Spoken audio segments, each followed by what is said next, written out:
Qatar and just finished the Welcome qualifying. back to ZNGP Today. Aprilia says Jorge Martín's rehabilitation is progressing as expected, and the 2024 world champion is targeting a comeback for the season finale in Valencia. Martín, sidelined since fracturing his clavicle in the Motegi Sprint, accepts he'll miss Portimão but is pushing hard to be fit for the November 14th to 16th finale, even as a likely sporting penalty for the Motegi incident looms. Pecco Bagnaia produced a textbook recovery at Sepang, from 4 low-point races to a commanding sprint victory, and he did it while riding with a rear ride height device that wasn't working. The Ducati man admitted the fault worried him, but raw pace and a clear weekend turnaround kept him in control until a cruel puncture ended his Grand Prix. Sepang was equal parts relief and reminder: Bagnaia's speed is intact, but margins remain fragile.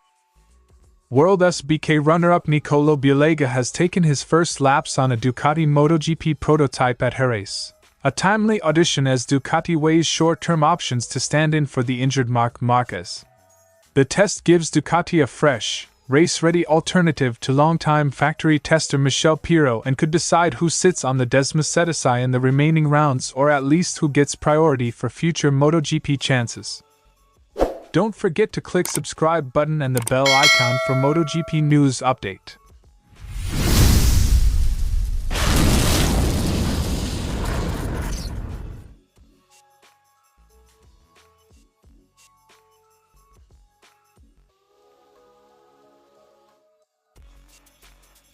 Aprilia's medical update is cautiously positive.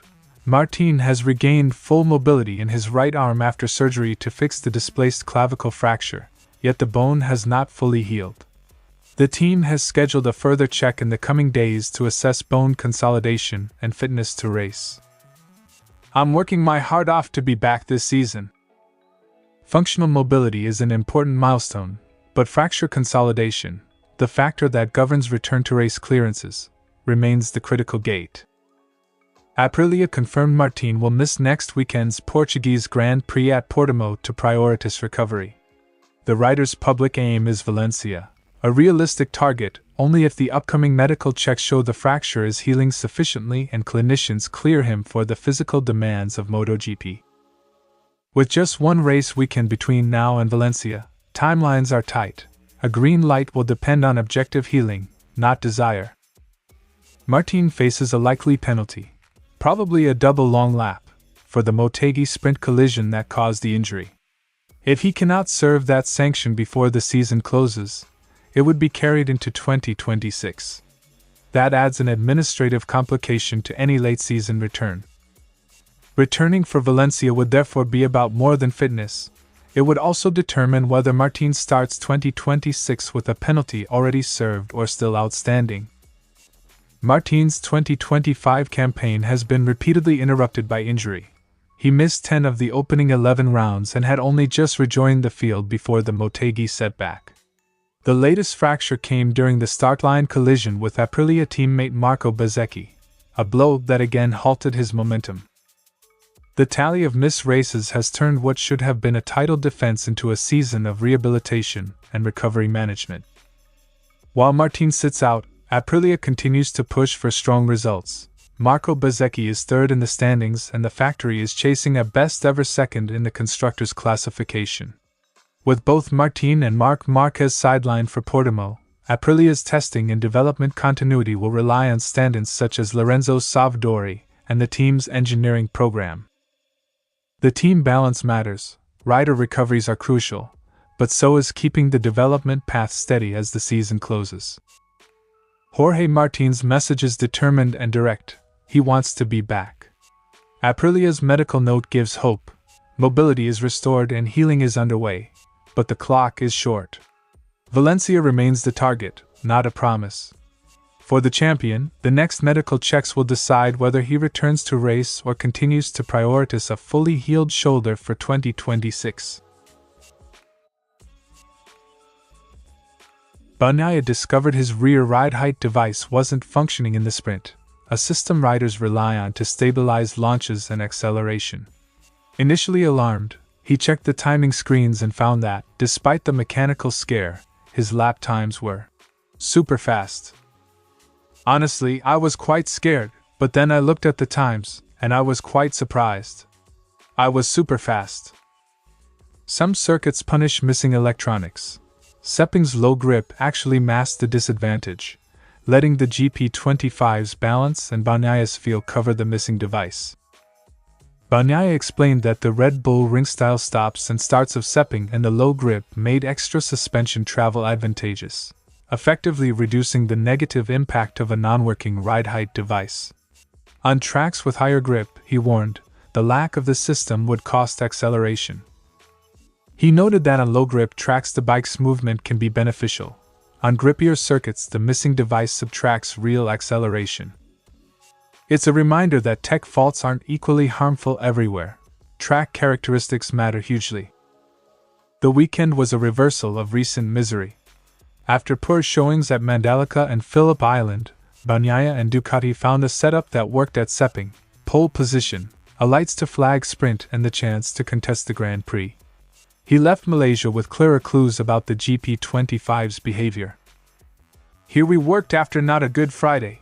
We found something that was working a bit better. We made the pole position, we won the sprint and were fighting for a podium in the Grand Prix. Maybe we were fighting for a victory. The recovery shows Bagnaia and the factory can still hunt quick solutions, and when they do, he's back at the front. A slow puncture on lap 12 of the full race shattered the day. Bagnaia dropped from a strong podium position and eventually retired.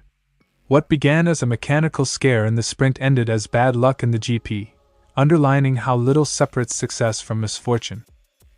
Sepang's arc for Bagnaia, from device worry to puncture exit, captured the season in microcosm: speed, solutions, then a freak setback. Bagnaia was the only frontrunner to choose a medium front in the sprint and GP. While the soft proved quicker in the short race, his tire plan was part of a broader strategy to have something left late in the Grand Prix. Had the puncture not occurred, he believed the medium would still have left him in contention. The tire gambit shows Ducati's willingness to balance outright speed with race management, but tiny variables, debris, pressure loss, can still erase the advantage. Sepang was both encouragement and caution for Pecco Bagnaia. The sprint showed he can lead from the front even with electronics compromised. The Grand Prix showed how quickly luck can flip a weekend. For Bagnaia and Ducati the task is simple in words and hard in practice. Convert the evident single-lap speed into sustained, puncture-free results. If they can, those poles and sprints will translate into the wins his pace promises.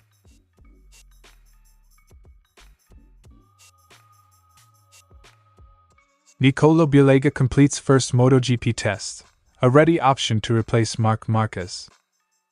With Marquez sidelined by a shoulder fracture, Ducati has fielded Michel Pirro in recent Grands Prix, but the factory may be looking for a more competitive one-off replacement. Bilega's Jerez outing was therefore less an experiment and more a practical evaluation. Time in the saddle to see how quickly a World SBK frontrunner adapts to MotoGP machinery. A test at Jerez, where Bilega had just dominated the World SBK weekend, offered a comfortable environment for his first runs on the Desmercedes. Bilega arrives with strong momentum.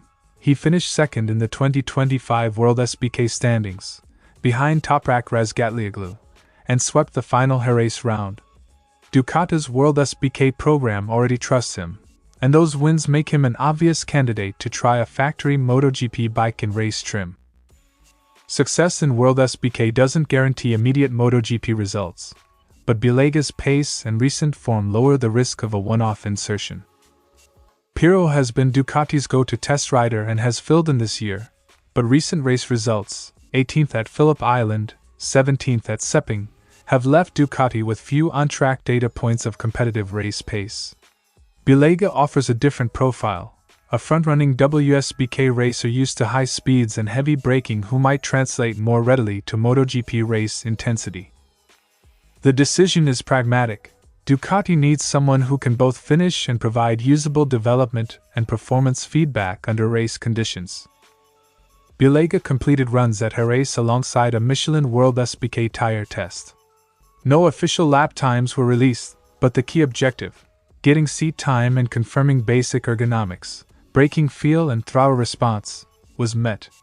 He has previously insisted he needed at least a test before any potential MotoGP race outing, and that box is now ticked. With the test done, the next step is fast. Ducati can judge readiness and either nominate him for Portimão or keep him in reserve for Valencia or post-season tests. Time on the Desmosedici strengthens Bilega's credentials for a future MotoGP program. Ducati is already mapping him into their 2026/2027 testing plans. A credible one-off performance this autumn could accelerate his path to a full-time MotoGP seat in the coming years. For Bilega, even a single competitive outing in MotoGP would be invaluable exposure and a clear signal to other manufacturers watching his World SBK progress. Ducati has not confirmed whether Bilega will replace Marquez at Portimão, 7 to 9 November. The team will weigh the test feedback, Piro's experience, and strategic priorities, including forward-looking development and 2026 plans, before naming the stand-in. Operationally, Bilega is now a viable option. Whether Ducati uses him depends on immediate results from the test and what the factory wants to prioritize in the final rounds.